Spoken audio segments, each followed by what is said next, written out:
Okay, time for an update. I recently got back from my 2-week trip to Virginia. It was awesome. I got to meet with a bunch of missions and ministry leaders from around Virginia and also Maryland and Washington, D.C. I'm so excited about what I got to do there and also the doors that God is opening now here in Hong Kong and all over Asia for the prayer movement, for the missions movement, also for the Asian pro-life movement.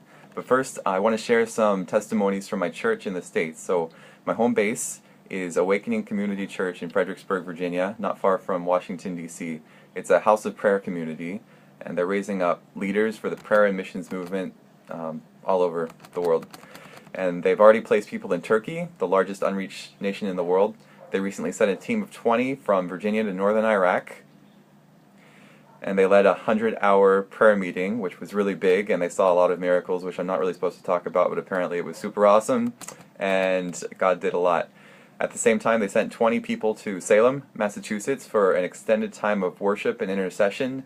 Every year, over 100,000 people gather in Salem to celebrate witchcraft and other pagan religions, and several roads get shut down for all the people who are gathered outdoors.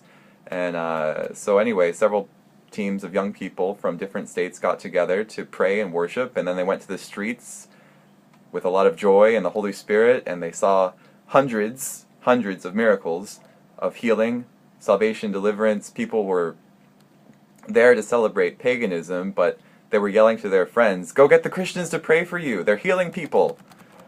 So this is the wisdom of God, I believe, that we, His people, go to the darkest, most difficult places and see Him do His work.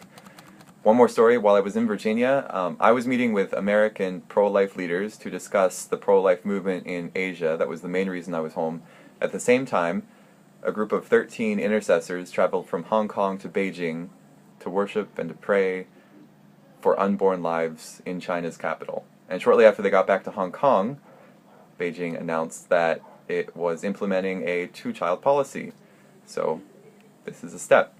The Holy Spirit is speaking to the church in China right now, I believe, about life, and I think we need to be willing to have this conversation. So, in my next update, I will share more about meetings with pro-life leaders from America, Hong Kong, and around Asia. Please pray for me. Talk soon.